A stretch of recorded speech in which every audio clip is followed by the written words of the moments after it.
Matthew 7:7. Ask and you will receive. Search and you will find. Knock and the door will be opened to you. Ang ating pag-aaral, pinamagatan natin, attract blessings. Paano ba inaakit natin, lumapit sa atin ang mga pagpapala? Ama namin, salamat po dahil kayo'y Diyos na gustong mag-bless, magpala sa inyong mga anak. Ituro nyo sa amin ang tamang daan, saan kami lulugar, anong dapat namin gawin para kami tumanggap ng iyong mga pagpapala. Bless us, Father, enlighten us, strengthen us. In the name of Jesus, your Son, we pray with thanksgiving. Marami mga tao, ang tanong nila, paano ba ako magiging blessed? Ang tanong pa ng iba, mas diretso, paano ba ako suswertehin? Bakit parang mailap sa akin ang kapalaran? Tapos parang ang dali-dali na lumapit sa iba. Pag sinuri natin yung mga buhay, pamamaraan ng pamumuhay ng mga taong maituturing na mapalad, pinagpala, blessed, may mga common denominator. At nasa Biblia mismo ang susi kung paano ang tao ay magiging blessed o tatanggap ng pagpapala. How to attract blessings? Be clean and tidy in your body and surroundings. Umpisang-umpisa yan. God is God of cleanliness. God is God of beauty. God is God of tidiness and cleanliness. Kung paano dapat malinis ang ating espiritu, ang kakambal kasi ng espiritu natin, katawan, the physical world, malinis din, maayos ang ating katawan, ang ating pangangatawan, at ang ating kapaligiran. It goes without saying, na kung ikay marumi at burara sa iyong kalusugan, sa iyong katawan, sa iyong kalinisan, madali ka magkasakit. At mahirap ma-blessed kung may sakit. Mahina ang iyong katawan, tinatamad ka, wala kang energy, wala kang drive. So dapat namumuhay ang tao sa paraan na siya'y palayo ng palayo sa mga infection, sa mga accidents, dala ng kapabayaan at karumihan at kaguluhan ng paligid. 2 Timothy 2:21, all who cleanse themselves of the things I have mentioned will become special utensils, dedicated and useful to the honor of the house, meaning the Lord, ready for every good work. So to be ready for every good work, which is also equivalent to be ready to become an instrument and a channel of blessing, which is also the same as to be ready to be the recipient of blessing, one is to rid themselves of all of those filth, all the disorderliness, and all the dirt mentioned in many, many verses in the Bible. Kaya nga ang kalinisan ng katawan, ng pamamahay, ng kapaligiran at kaayusan nito kasama sa pag-attract ng blessings.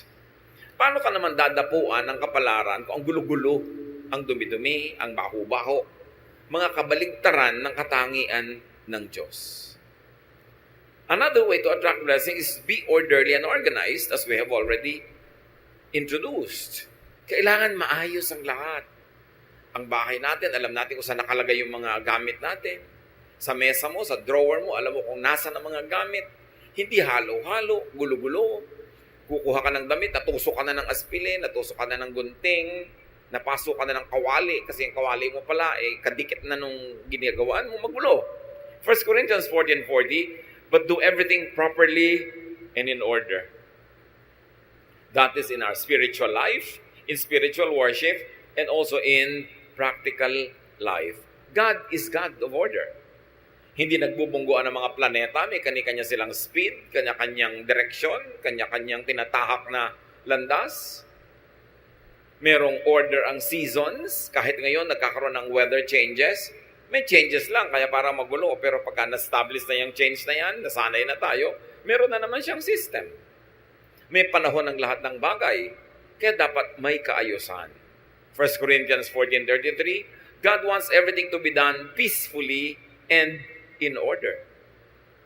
Ito man ay sa matataas na spiritual na bagay hanggang sa mga kaliit-liitang practical aspect of our life. Maayos. Merong predictability, merong system, hindi magulo. Ganyan din, kahit nagnenegosyo ka, maayos ang iyong record keeping, maayos ang iyong balancing ng iyong funds, maayos ang pakikitungo mo sa iyong mga kapwa manggagawa o manggagawa, sa iyong mga kliyente, Kasi pag magulo, hindi ka nakakapag-deliver on time, gulo-gulo ang iyong inventory, paano uunlad ang iyong negosyo? Be positive. And this is very important. Think positive. Be optimistic. Tuwing tayo'y nag-iisip ng negative, ng masama, ng nakakatakot, nakaka-discourage, tatandaan niyo mga kapatid, meron kayong option na yung kabaligtaran nun ang isipin. Na imbes na yung nakakatakot ang isipin yung kapayapaan sa pananalig sa Panginoon. Imbes na isipin mo ay yung nakaka-discourage, pwede ang isipin mo nakaka-encourage. Kung pwede mong isipin ang nakakalungkot, pwede mo ring isipin ang nakakasaya. Choice mo yan. Mark 11:24, everything you ask for in prayer will be yours if you only have faith. This is full of meaning. Lahat daw ng hinihingi mo sa panalangin ay magiging sayo, mapapasayo kung nananalig ka. Ang akala ng iba, ang prayer, yun lang inuusal ng bibig. Yung Lord, magpe-pray na po ako, ito na po ang prayer ko, amen, at yun ang prayer. That is verbalized prayer, only one of the many forms of prayer. But thoughts, words, and attitude are prayers too. Sa palagay nyo ba, kinaklasify ng langit yung prayer na sinasabi ng iyong bibig na merong ending na this I pray in Jesus' name? Inihihiwalay niya ba yon sa mga isipin na pumapasok sa iyong utak? Sa mga iba pang salitang namumutawi sa iyong labik at sa iyong ugali? Lahat yan, prayer. At sabi, di ba, pag hinihingi mo at naniniwala ka, ibibigay sa iyo. Kaya yung iba sabi, ako, ang hirap ng pera. Mahirap ang kumita ng pera. Siguradong hirap yan sa pera. Kasi sinasabi niya, prayer yun. It is a statement of faith. Ano yung paniniwala mo? Na mahirap kumita ng pera. Di ba sabi, when you ask in faith, it will be given to you. Kaya pag sabi mo, yung biyanan ko, wala nang hope yan. Yun nga nangyayari, nawawalan ng hope. Because that is your prayer. Pag lagi mo sasabihin, ang hirap ng buhay. Humihirap talaga ang buhay. Dapat nating malaman na ang prayer hindi lang yung minememorya ng iba at hindi lang yung magagandang mga pananalita na may introduction na magpe-pray na tayo tapos ine-endan mo ng amen. Lahat ng tumatawid sa iyong isip, lahat ng lumalabas sa iyong bibig ay panalangin. Kaya pag sabi ko, wala na akong pag-asa, ganito lang ako, nagiging ganun ka talaga. Kasi yun ang hinihingi mo. And the greatest deception is people don't realize that they are always praying. And only when you think that way, will you realize that it is possible to pray without ceasing. Di ba sabi, pray without ceasing? Pwede ka ba namang hindi tumigil manalangin? Yes, kasi pati ang iniisip mo, panalangin. Pati ang panaginip mo, panalangin. When it crosses your mind, it registers in heaven. Because we connect with God through our thought. Paano ba tayo kumukonect sa God? Through our hands? Nakikipag-holding hands ba tayo sa Diyos? Through our lips? Through our feet? No. Through our thoughts. And what you think of, get registered in heaven. And when you believe in what you are thinking of, therefore you believe in your prayer, it is given to you. That's why watch your thoughts. Minsan, sarili mong anak, sabi mo, itong anak ko na to, bobo to eh. Prayer mo yun. It is a statement of faith. Pag sasabi mo, wala naman lalaking faithful, di ganun nga mangyayari sa husband mo sa'yo kasi sinasabi mo na pinagdadasal mo na. Bantayan natin ang mga pinagsasasabi natin kasi natutupad. That is the great and mysterious power of the spoken and the unspoken word.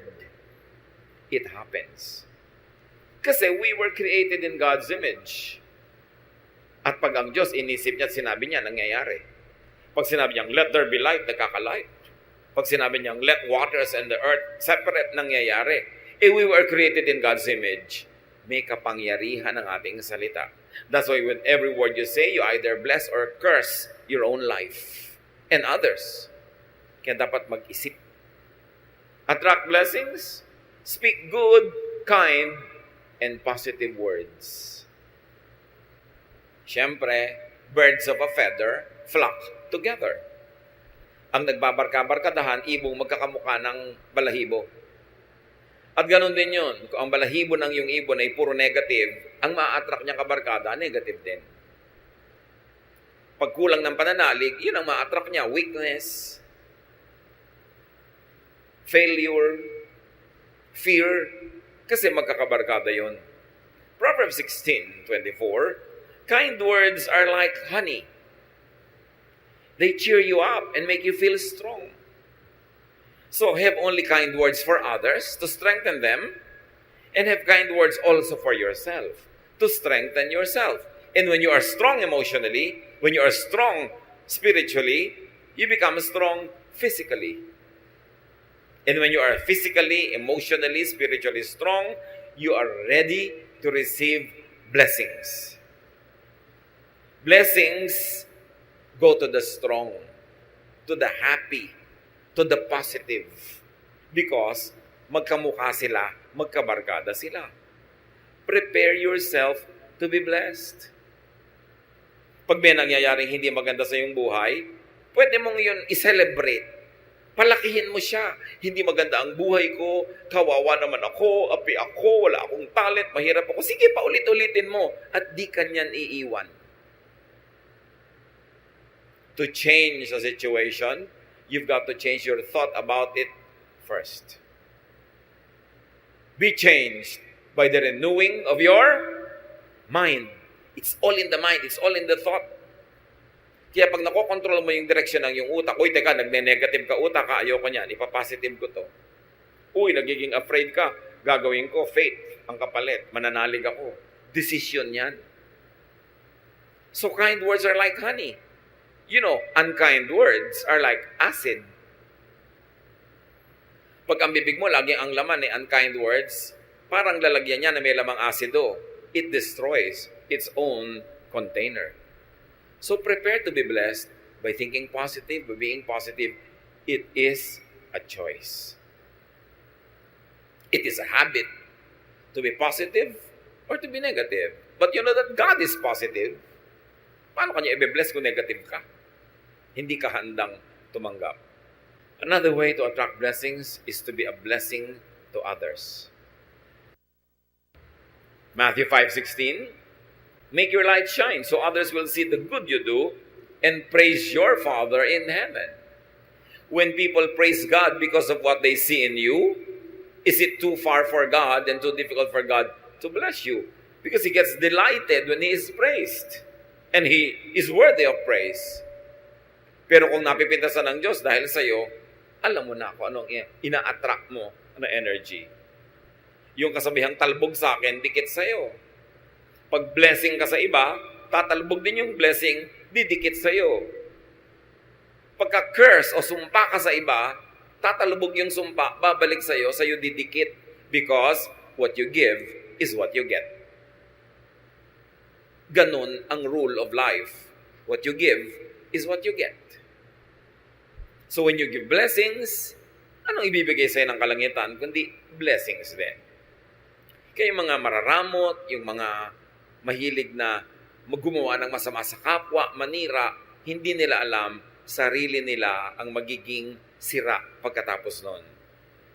Bumabalik at bumabalik sa atin parang boomerang ang lahat ng ating hinahagis. Kaya kung dumudura ka sa langit, sa mukha mo rin lalaglag ang iyong dura. Pagka nang aapi ka ng kapwa, may balik yon. Pag naninira ka, gumagawa ka ng masama, may balik yon. Kaya nakikita nyo most of the time, yung mga chismosa, hirap sa buhay. At kung hindi man sila nahihirapan ngayon, baka bukas pa. Pero kadalasan, isipin nyo lahat ng chismosa ang kilala nyo sa buhay nyo. Mga hirap sa buhay. Kasi negative. Kasi laging naninira. You attract blessings, give. Be a giver of good things. Be generous with what you give. Proverbs 11:25, be generous and you will be prosperous. Help others and you will be helped. Napakadali namang maintindihan. Gusto mo palang lumuwag ka sa buhay, sumagana, maging mariwasak, maging palabigay, at palabigay ng pabulosong paraan. Kasi sabi, pag tinutulungan mo ang iba, tutulungan ka rin ng Diyos at ng iba. Yan ang sikreto para lumuwag ang buhay. Huwag kang maramot. Nakikita niyo yung mga mararamot? Mga hirap na hirap din sa buhay.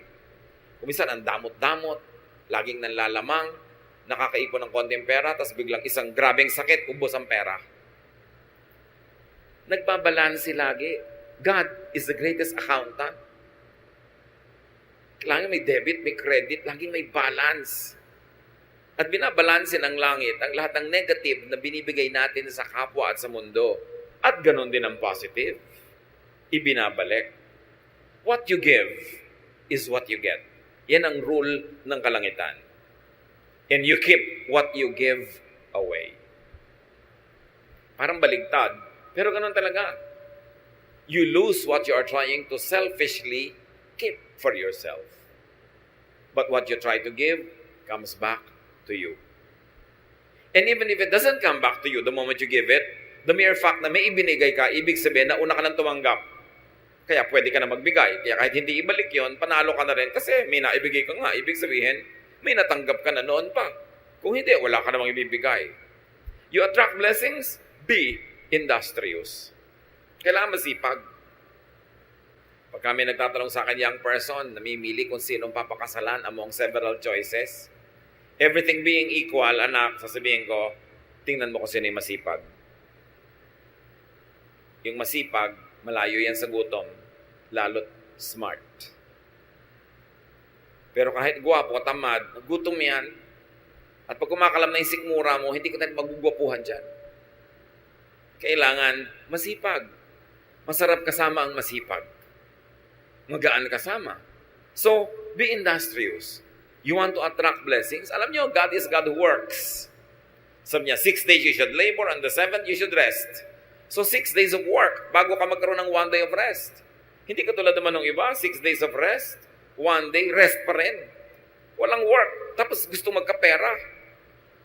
Work well.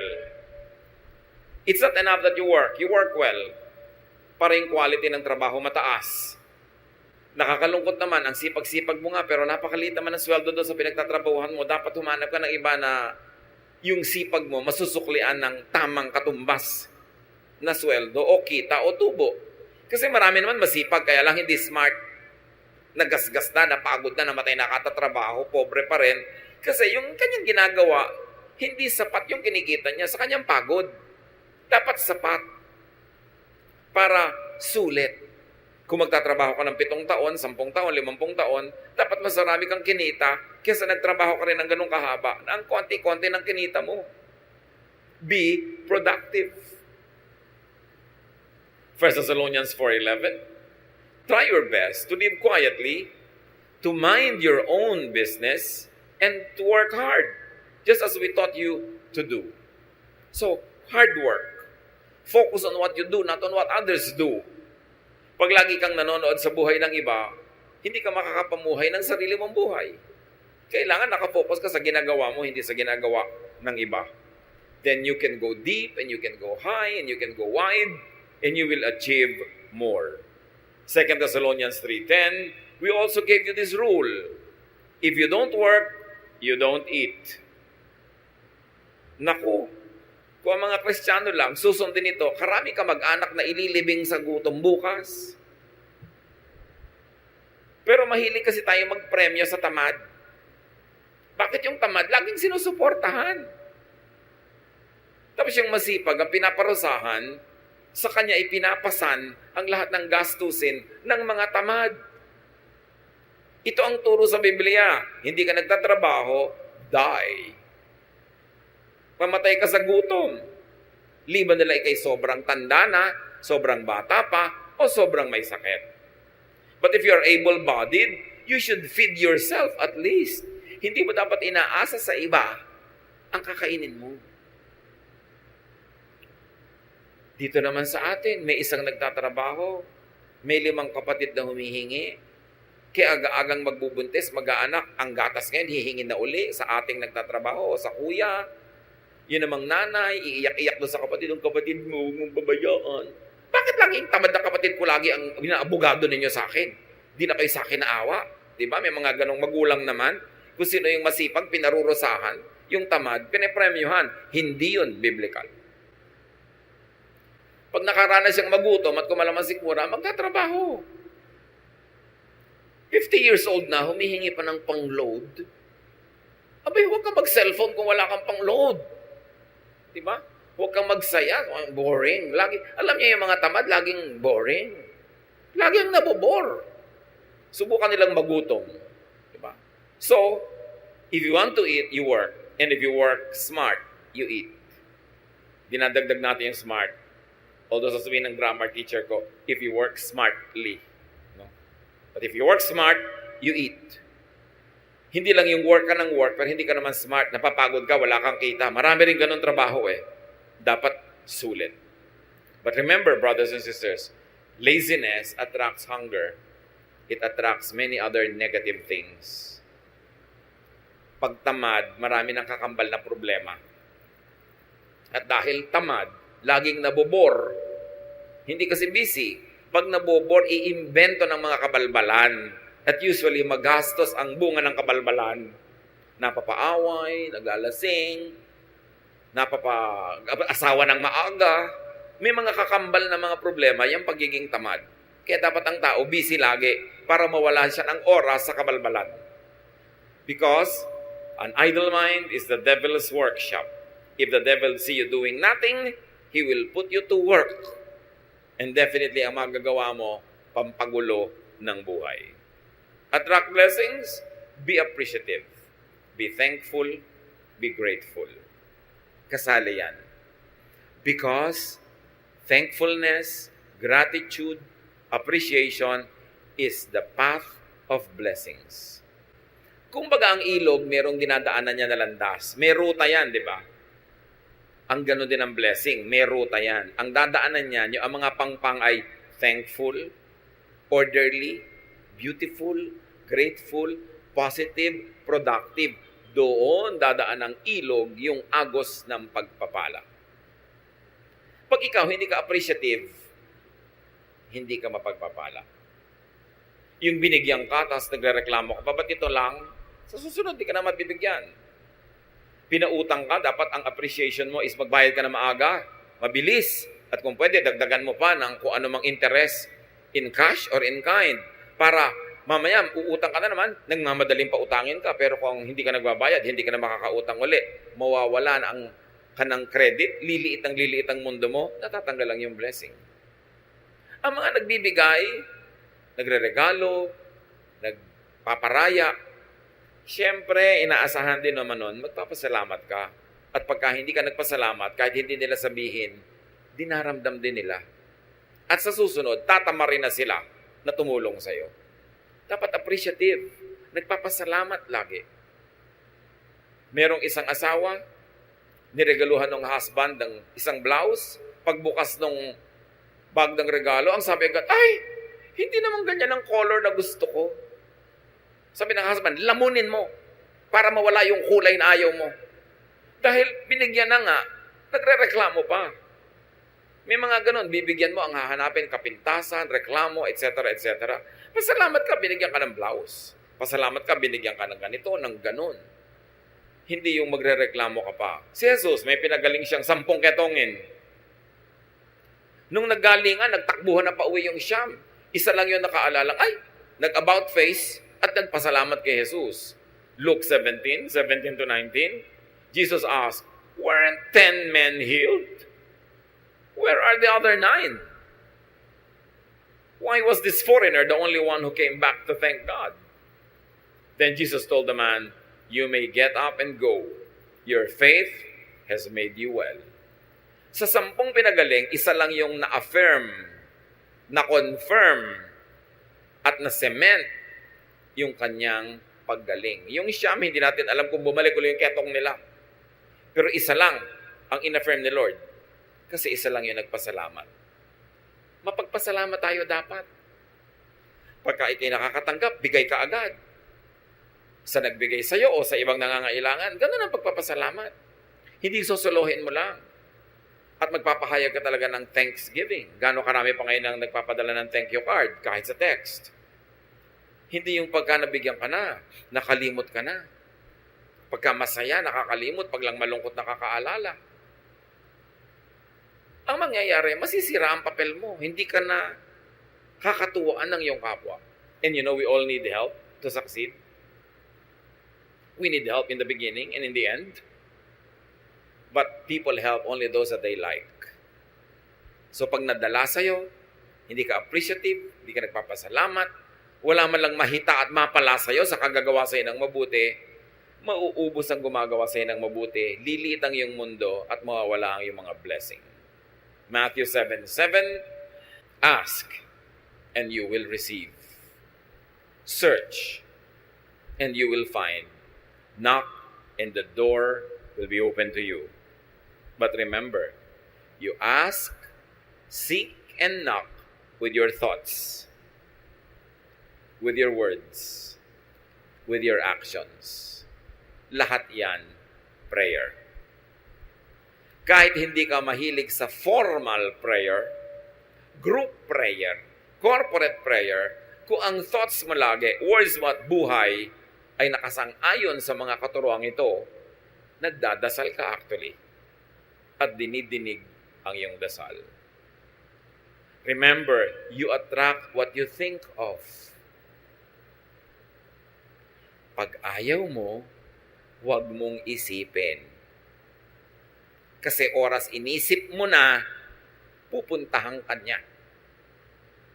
Ayaw mong matakot, huwag kang mag-isip ng nakakatakot.